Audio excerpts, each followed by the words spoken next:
Shalom à tous, très chers consacrés. Alors, la pensée numéro 5 est divisée en deux parties. Il y a la première partie que vous allez visualiser tout à l'heure, qui est intitulée « Tu dois porter des fruits ». Et la seconde partie qui sera publiée jeudi prochain. Cette partie s'intitule « En quel temps porter du fruit ?» D'ores et déjà, si vous êtes un passionné de Dieu comme moi, si vous êtes un amoureux de l'évangile, je vous invite à non seulement vous abonner, mais le plus important, à partager ces exhortations. Partagez-les afin que de la même façon que vous êtes impacté, que cela impacte aussi votre entourage, que cela impacte aussi ceux qui n'ont pas encore connu Jésus. Demeurez bénis dans le nom puissant de Jésus-Christ notre Sauveur et bonne visualisation.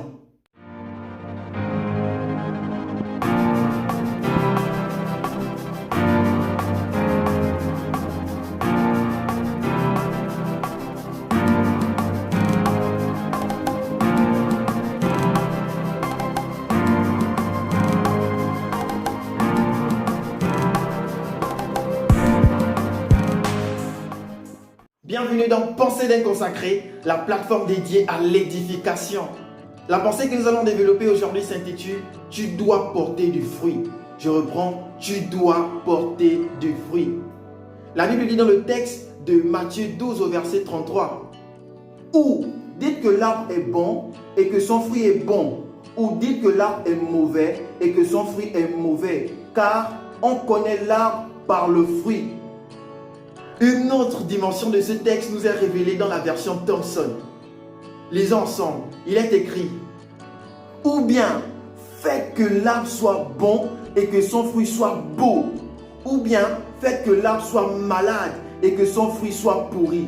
Car on connaît l'arbre à son fruit. » Après lecture de ces deux versions, nous pouvons constater que dans la version Louis II, il s'agit de dire et dans la version Thompson, il s'agit de faire. Ce qui fait appel à deux notions, la notion de statique et la notion de dynamique. La notion de statique est introduite ici par la version Louis II lorsqu'elle dit « dites ». Dans cette notion, il faut d'abord premièrement voir et ensuite dire. Parce que tu ne peux pas dire quel type de fruit porte l'arbre si tu n'as pas vu. Et dans la notion de dynamique introduite ici dans le livre de Thompson par fait, là maintenant il est question d'abord de voir, ensuite de dire et de faire. La Bible dit dans le livre de Matthieu 7, du verset 19 à 20, « Tout arbre qui ne porte pas du bon fruit est coupé et jeté au feu. C'est donc à leurs fruits que vous les reconnaîtrez. » C'est donc à leurs fruits que vous les reconnaîtrez. Pour mieux comprendre la pensée d'aujourd'hui, nous verrons d'abord qu'est-ce qu'un fruit. Ensuite, quel type de fruit porter et quelles en sont les conséquences. Allez, c'est parti. Afin de mieux répondre à la question de savoir qu'est-ce qu'un fruit, il est judicieux que nous sachions d'abord de quel type d'arbre s'agit-il dans les textes précédents. Il ne s'agit pas d'un arbre physique. L'arbre dont il est question, c'est toi. L'arbre dont il est question, c'est moi. L'arbre dont il est question, c'est les hommes. Toutes catégories confondues. De façon générale, le terme fruit peut désigner plusieurs choses à la fois. Elle peut désigner la partie d'une plante produite après floraison. Elle peut aussi désigner un dessert, un produit végétal, le produit d'une terre, le produit d'un travail, une descendance, une progéniture et bien d'autres choses encore. Dans la Bible, le mot fruit se traduit en hébreu par péri, de son origine para et en grec par karpos. Cet terme désigne le fruit comme étant le produit d'un sol et le produit d'une descendance. Lisons Deutéronome 7 au verset 13. La Bible dit « Il t'aimera, il te bénira et te multipliera. Il bénira le fruit de tes entrailles et le fruit de ton sol, ton blé, ton mou et ton huile, les portées de ton gros et de ton menu bétail, dans le pays qu'il a juré à tes pères de te donner. » Il désigne aussi des louanges et des offrandes présentées à Dieu. Hébreux 13 au verset 15 nous dit « Par lui, offrons sans cesse à Dieu un sacrifice de louange, c'est-à-dire le fruit de lèvres qui confesse son nom. » Enfin, il désigne le résultat d'une action ou d'une activité. Matthieu 3 au verset 8 dit Produisez donc du fruit digne de la repentance. Produisez donc du fruit digne de la repentance. Ici, le fruit, c'est le résultat de la production. La production, c'est l'action de produire. Et le résultat de cette production, c'est le fruit. Mais pas n'importe quel fruit, le fruit digne de la repentance. La Bible dit en Matthieu 7, verset 19, que tout arbre qui ne produit pas de bons fruits est coupé et jeté au feu. Donc si le résultat de ton activité, le résultat de ton action est négatif, si les fruits sont mauvais, tu es coupé. J'attire votre attention sur coupé. La Bible dit est coupé, pas sera coupé, pas le futur, est coupé maintenant. Donc si tes fruits ne sont pas bons, tu es coupé et tu es jeté au feu. Produire et porter sont des verbes d'action. Ce sont des verbes qui démontrent une certaine activité de la part de quelqu'un ou de quelque chose. Et la Bible dit que le résultat de cette action-là, le résultat de cette activité-là doivent être positifs. Les fruits qui doivent sortir de cette activité doivent être bons. Si c'est le contraire, tu es coupé automatiquement et tu es jeté dans le feu. Nous devons produire du bon fruit. Tu dois produire du bon fruit. Et les fruits dont il est question ne sont pas des fruits physiques, mais ce sont des fruits spirituels. Rappelle-toi que l'arbre dont nous parlons n'est pas un arbre physique, mais cet arbre c'est toi, cet arbre c'est moi, cet arbre c'est les hommes.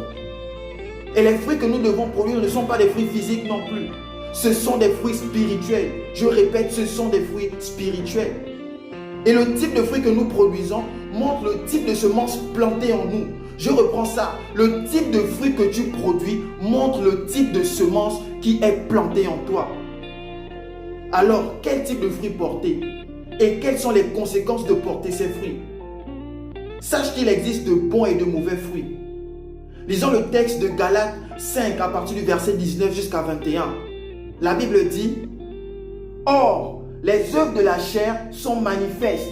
Ce sont l'impudicité, l'impureté, la dissolution, l'idolâtrie, la magie, les inimitiés, les querelles, les jalousies, les animosités, les disputes, les divisions, les sectes, l'envie, l'ivrognerie, les excès de table et les choses semblables.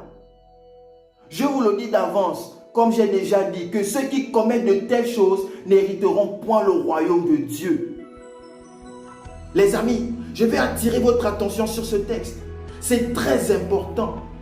La fin du verset 21 dit que ceux qui commettent de telles choses n'hériteront pas le royaume des cieux. Et le texte de Matthieu 7, 19 dit que tout arbre qui ne porte pas de bons fruits est coupé et jeté au feu. Autrement dit, tous ceux qui portent ces mauvais fruits-là, cités dans le texte de Galates 5, à partir du verset 19, tous ceux qui portent ces mauvais fruits n'hériteront pas le royaume des cieux. Et c'est ça le feu. Le feu dont il est question, c'est l'enfer. Car si tu n'hérites pas du royaume des cieux, c'est que ta place est l'enfer. Et la Bible dit que l'enfer est un lieu de tourment perpétuel. C'est un lieu où le feu ne s'arrête jamais. Et les fruits dont il est question, les mauvais fruits, sont le résultat de nos passions charnelles. Oui, les mauvais fruits sont le résultat de nos passions, de nos envies dans la chair. Mais sache une chose, c'est qu'il est possible de porter du bon fruit. Lisons Galates 5 à partir du verset 22. La Bible dit: Mais les fruits de l'esprit, c'est l'amour, la joie, la paix, la patience, la bonté, la bénignité, la fidélité, la douceur, la tempérance. Voici les bons fruits. Voici les fruits que tout homme doit porter. Lorsque la Bible dit que vous devez produire des fruits dignes de la repentance, les fruits dignes de la repentance sont ces fruits-là cités dans le livre de Galates 5 à partir du verset 22. C'est l'amour, c'est la paix, c'est la bonté, c'est la bénignité. Les fruits que nous devons porter en esprit, ce n'est pas grand-chose en fait. Comparé aux fruits qui sont animés dans notre chair, comparé aux mauvais fruits. Mais la Bible nous interpelle encore. Lisons Matthieu 3, verset 10. La Bible dit: Déjà la cognée est mise à la racine des arbres. Tout arbre donc qui ne produit pas de bons fruits sera coupé et jeté au feu.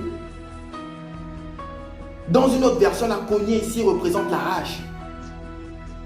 Donc la hache est déjà mise à la racine de l'arbre. Et si l'arbre ne produit pas de bons fruits, elle est coupée. Et là, lorsque tu es coupé, tu es jeté au feu. Le feu ici, je rappelle, c'est l'enfer. Le feu ici, c'est le manque de la présence de Dieu. Le feu ici, c'est lorsque tu es loin de la présence. C'est lorsque tu es éloigné de Dieu. C'est lorsque tu n'es pas héritier du royaume de cieux. Et dans le feu, c'est le tourment. La pensée d'aujourd'hui, tu dois porter des fruits, est un appel à un examen personnel. Quel type de fruits tu portes? Est-ce des mauvais fruits ou de bons fruits? Si ce sont des bons fruits, gloire à Dieu. Mais si ce sont des mauvais fruits, c'est le moment pour toi d'être dynamique. Ne t'arrête pas seulement à voir ces fruits-là en toi, à les citer. Mais c'est le moment de faire en sorte que cela change. La Bible dit dans le livre de Jean, chapitre 15, « Je suis le vrai cep et mon Père est le vigneron. Tout sarment qui est en moi et qui ne porte pas de fruits, il le retranche. Et tout sarment qui porte du fruit, il l'amende afin qu'il porte encore plus de fruits. » Dans la version Thompson, il est écrit, « C'est moi qui suis la vraie vigne et c'est mon Père qui est le vigneron. Tout sarment qui en moi ne porte pas de fruits, il enlève. Tout sarment qui porte du fruit, il le purifie en le taillant pour qu'il porte encore plus de fruits. » Le sarment est cette petite branche-là que produit la vigne. Et Jésus est la vraie vigne. Cela veut dire que nous sommes connectés en Jésus. Nous devons être connectés en Jésus. Et lorsque nous sommes connectés en Jésus-Christ, Dieu, qui est le vigneron, nous arrose encore, nous purifie afin que nous puissions porter encore plus de fruits. Mais Jésus dit que tout sarment qui en lui, connecté en lui, ne produit pas, alors le vigneron, son Père, Dieu, l'enlève, l'ôte. Nous devons produire du fruit. C'est impératif. Et pour produire du fruit, nous devons être connectés à Jésus-Christ. Nous devons être connectés à Dieu. Si tu produis du mauvais fruit, alors ta place sera dans le feu. Mais si tu produis de bons fruits, tu seras arrosé, tu seras purifié encore afin de produire encore plus. Examine-toi maintenant. Il est encore temps pour toi de produire des fruits dignes d'une repentance véritable. Que Dieu te bénisse abondamment.